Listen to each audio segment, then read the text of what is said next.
wabarakatuh. Waalaikumsalam. Tabiun. Iya pun. Alhamdulillahirabbil alamin wa bihi nasta'inu ala umuri dunya wa din wa ala alihi wa ashabihi ajmain amma ba'du. Puji syukur marilah kita panjatkan atas kehadirat Allah Subhanahu wa taala yang mana pada kesempatan kali ini kita semua masih dapat berkumpul di tempat yang mulia ini dalam acara Podcast Education SD Al-Azhar 2 Bandar Lampung. Salawat dan salam semoga senantiasa tercurahkan kepada junjungan kita Nabi besar Muhammad Sallallahu Alaihi Wasallam. Semoga kita semua akan mendapatkan syafaat beliau di yaumil qiyamah kelak. Amin ya rabbal alamin. Ya alhamdulillah kali ini kita sudah kedatangan tamu istimewa yaitu guru tahfiz yang ada di SD kita tercinta, yaitu beliau ini merupakan seorang alumni dari Pondok Pesantren Al-Fatah Temboro yang berada di Jawa Timur. Assalamualaikum Abi. Waalaikumsalam. Bagaimana kabarnya Bi? Alhamdulillah khair, sehat. Alhamdulillah sehat selalu ya Bi ya. Silahkan sebelum kita mulai kita perkenankan Abi untuk memperkenalkan diri kepada penonton yang ada di rumah. Baik, assalamualaikum warahmatullahi wabarakatuh. Waalaikumsalam warahmatullahi wabarakatuh. Alhamdulillah nahmaduhu wa nusallimu ala rasulina karim wa ala alihi wa sahbihi ajma'in amma ba'd. Sebelum melanjutkan podcast kita, terlebih dahulu Abi kenalkan nama ya. Karena ada pepatah mengatakan bila tak kenal maka kenalan. Iya, Maka kenalan. Baik, perkenalkan nama saya Abdurrahman Ar-Rasyid Al-Hafiz. Saya alhamdulillah di sini menjadi guru tahfidz di SD Al-Azhar 2 ini ya. Sudah kurang lama dari 2020 kemarin. Alhamdulillah. Ya, baik ya Bi. Karena kita sekarang ada di Podcast Education, jadi saya mau tanya-tanya nih sama Abi. Boleh, silakan. Yang pasti seputar tentang tahfiz Bi ya. Pertanyaan yang pertama Bi. Berdasarkan program tahfiz yang sudah berjalan di sekolah kita, kira-kira menurut Abi nih, berapa sih Bi persentase yang sudah tercapai selama ini atau yang akan kita capai untuk kedepannya? Itu Bi. Oke, alhamdulillah ya. Untuk program tahfiz di LSD Al-Azhar 2 khususnya nih ya, saya yang ngendel ya selama ini. Alhamdulillah kalau untuk capaian target, kita targetkan 100% ya. Masya Allah. 100%. 100%. Hanya saja kita kan selalu bertahap kan. Untuk mencapai 100% itu bertahap. Ada prosesnya ya. Ada prosesnya, nggak bisa langsung 100% karena ini kan pelajaran Al-Qur'an ya. Benar Bi. Kalau untuk tahun ini, untuk tahun kemarin kita alhamdulillah kita sudah tercapai target 75%. Sebelumnya 60%. Ya, sebelumnya 60%. Berarti ada peningkatan ya, Bi ya? Setiap tahunnya kita targetkan untuk ada peningkatan dalam persentasenya ya. Untuk tahun ini insya Allah kita akan targetkan 80-85% ya, untuk bisa menghafal Al-Quran khususnya juz 30 ya. Khususnya juz 30. Ya. Oke, berarti semakin tahun dia meningkat gitu ya. Enggak yang dari 0 langsung 100 gitu ya. Ya, insya Allah kalau ini kita targetkan ya 100% lah. 100%. Masya Allah. Oke, selanjutnya pertanyaan yang kedua Bi. Nah, berdasarkan hafalan-hafalan itu kan di dalamnya pasti banyak kan kesusahan atau kesulitan anak-anak untuk menghafal. Ya, betul, nah, betul. saya mau tanya Bi, menurut Abi bagaimana sih Bi cara ataupun metode supaya kita itu mudah untuk menghafal Al-Quran? Kasih tips dan triknya dari Abi lah. Baik. Sebenarnya Al-Quran itu ya sudah ditekankan sama Allah ya. Bukan susah sebenarnya. Karena dalam Al-Quran sudah disebutkan walaqad yassarnal Qur'ana lidzikri fahal lil mudzakir. Fahal min mudzakir ya. Sungguh telah aku mudahkan Al-Quran itu untuk diingat ya kan. Maka adakah orang yang mau mengingat? Sebenarnya Al-Quran itu mudah. Hanya saja kadang-kadang perasaan kita saja yang susah ya kan. Karena udah kita, terlalu ngeliat tebel banget ya kan. Rasa susah gitu. Iya benar. Perasaan kita saja sebenarnya. Gitu. Untuk apa itu ya supaya kita ini gampang lah menghafal Al-Qur'an. Tipsnya bagaimana? Yang pertama itu ya jadikan Al-Qur'an itu jadikan Al-Qur'an itu jangan sebagai persoalan, ya kan? Jangan jadikan Al-Qur'an sebagai apa tadi, kendala. Sehingga akhirnya sebelum ngapal udah susah duluan. Jadikan sebagai perkara sesuatu yang mudah, akhirnya nanti jadi mudah. Dari pola pikir dulu itu ya yang pertama jadi ya. perasaan kita jangan apa itu nervous duluan lah bahasanya, seperti itu. Kemudian tips keduanya itu ya dari niat ya, diniatkan dulu, niatkan. Innamal a'malu binniyat, betul sekali.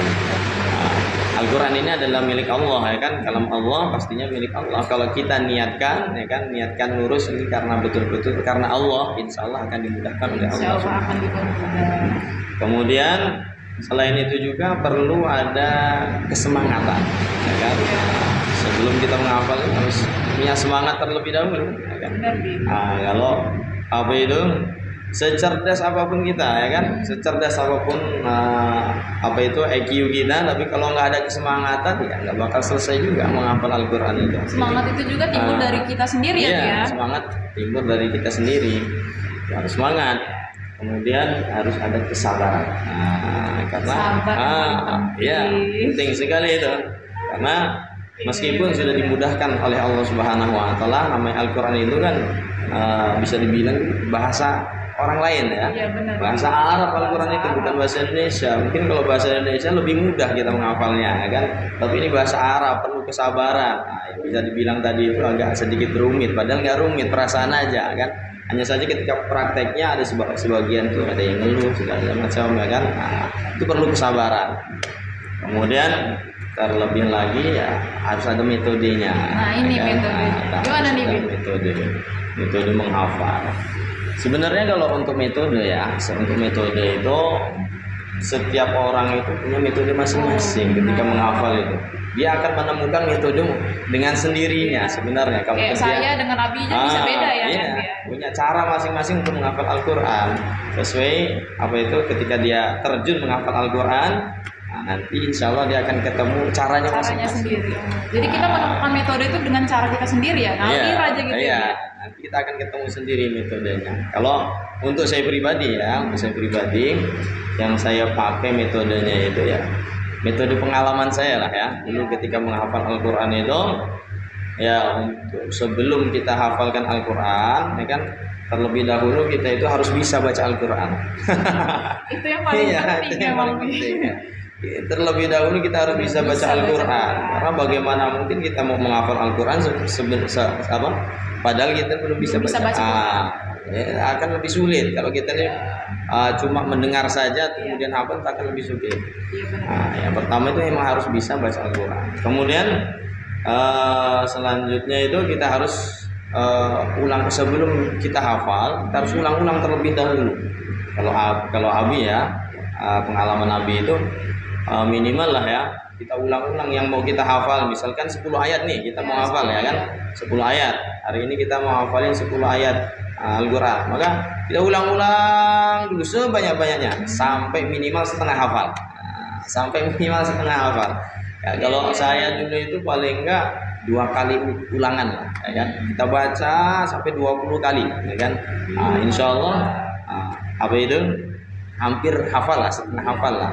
Setelah itu baru kita mulai menghafal satu ayat gitu.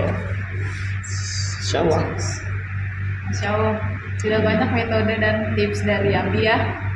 Itu kembali lagi dengan kita, siapa tahu ada yang baru sekali baca bisa langsung hafal. Itu kemampuan kita juga ya Bi ya.